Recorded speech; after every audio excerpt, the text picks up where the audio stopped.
share ko sa sa'yo. Ikaw ang mag-ano. So, eto, dati.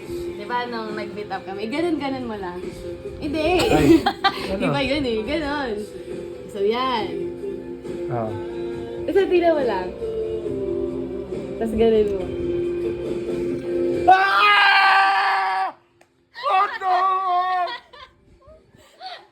Talaga? Gago!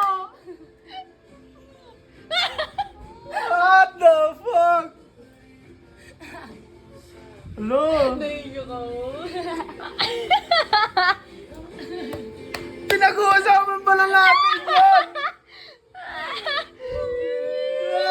Ano? No, wait lang. Ang mas nakakagulat, nanalo ka hulog. Wait lang. Tamo! Glad tayo ganyan yung reaction. Wait lang. Pinag-uusapan pa lang natin yan! What the fuck? Tono! I'm sorry. Wala, ang galat. Ano ba yung usapan niyo? Sabi mo sa kanya, ayun ba? Para yung kapag nagkaanak ka Oo. na. Ini-imagine namin, paano pag nagkaanak na to? Alam mo ba, ito din, ito yung before namin malaman. Yung Sunday. Sunday Oh! yung Ano yun? birthday kasi nilala ko na, tapos may nagka-declutter ako ng damit. May nakita akong dress.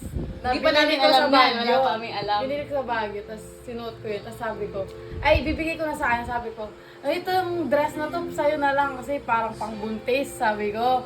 Kasi nung sinuot ko to, pinagkamalan ako nung nagko-commute. O, sa'yo na lang, ay, pag nabuntis ka ako. Kinuha niya! Sinuot niya! Tapos, ako hindi pa naman, 2 years pa, ganyan. Tapos wala. Tapos nung, that week na, di ba Sunday, tapos itong mga lumas na yan, tapos parang nag-feel ako, ganyan. Tapos parang, hindi ko din alam paano ma-explain. Di ba? From student na pinag-usapan. Natapos na, sakto. Sabi ko parang, Stop na siya. Oh, nag-stop na. di ko pa plano. Like, wala pa kami plano. Like, so, it's unexpected. Tapos, ano rin, iba yung nafe-feel ko. So, sabi ko, di ba, parang may mga sign ako for period, pero walang period. Ganyan, nadadali ako. Sabi ko, sige, start. Sige, magkiti na tayo. Yung ganyan. Takot na nagbaga yung puso namin. Ang tinala. Tapos, hindi pa ako alam paano ako bibili sa Watson. Sabi ko pa, saan po dito yung PT? Sabi ko gano'n. Tapos, mahihinig ako. Sabi ko, wala naman to. Parang gusto ko lang i-make sure para magawa ko na yung gusto ko. Maglilinis na ako. Gagawin ko na yung mga pending ngayon. Kasi naisip ko baka... Ano kayo doon? Naisip ko kasi baka wala to. Sabi ko parang madali lang. Stress lang kasi ako. Ganyan. Tapos kasi medyo emotional nga ako. That means, tapos parang lagi akong gutom. Ganyan. Tapos parang... sobrang, lahat ng ano, parang gumens ka na para sa kanya. Pusin mo, maano yung super sensitive ng ano. Pero ilang weeks pa dapat may mens mo nun?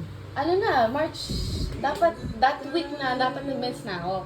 Wala pa rin. Tapos, ayun, sige, go na natin. Tapos, PT ako isang beses labas. Ganyan lang ako. Tapos, ayoko yung video kasi ayoko, hindi ko kiniklaim. Hindi ko kiniklaim. Tapos, si Mike, nag-iintay siya sa loob, pumasok ako. Hindi ko pa nakikita. Tapos, wala to. 2 lives! Pero, alam mo yung reaction namin una, umiyak kami kasi syempre di pa namin alam, like, unexpected din namin plano, like, paano na? Kasi, kumukuha nga kami ng big bike. Yun yung sinabi ko sa'yo kanina na sana kukunin namin big bike. Kasi, approve na lahat. Approve na yung finance, pero, siguro may ibang plano sa Lord, pinakya naman niya. Ewan ko, buti na lang, nalaman namin agad, before namin kinuha yung big bike, at least, yung pera namin, at least nasa baby. Tapos, ayun, kinabukasan nagpa-check up namin. Tapos, hindi pa rin nagsisink in. Para, nung after ko nagpa-OB, tapos, first time kong binili yung gatas na pang mom. Oh, pag gano'n! Gatas na bang mo! Yun! As in, wala ko yun. Parang pinipila ko yung gatas na pang mom. Hindi ko pa rin na-feel na parang gano'n. Tapos, imbis na gusto kong kainin yung gusto ko, bawal na kinain ko, bumili ako gulay, fruits. Yun yung ganun. Tapos umiiyak ako. Ay, hindi ako, naiiyak ako kasi parang, wala, I mean yung parang, andito na, ganyan. Tapos talagang, sinisip ko na, ano yung mangyayari, ano yung magiging changes. Tapos, talagang, tapos nung tapos na kami kumain, talagang ayoko yung inumin ko, na iniinom ko yung gatas kasi parang, ang weird, parang ganyan, ang weird din ako. Tapos nung pumasok kami sa kwarto na umiiyak ako na parang, parang ganyan, parang paano ako, ready na ba ako? Parang gano'n yung naiisip ko. Tapos buti na lang, tapos si Mike naiiyak din siya, pero yung parang sabi niya, kaya natin ito. Kaya talagang eye to eye na sinasabi niya na, ito yung plan ni Lord, ito yung ano. Tapos doon naman na na-start na parang natatanggap ko na siya, yung parang, I'm gonna be a mom. Ganyan.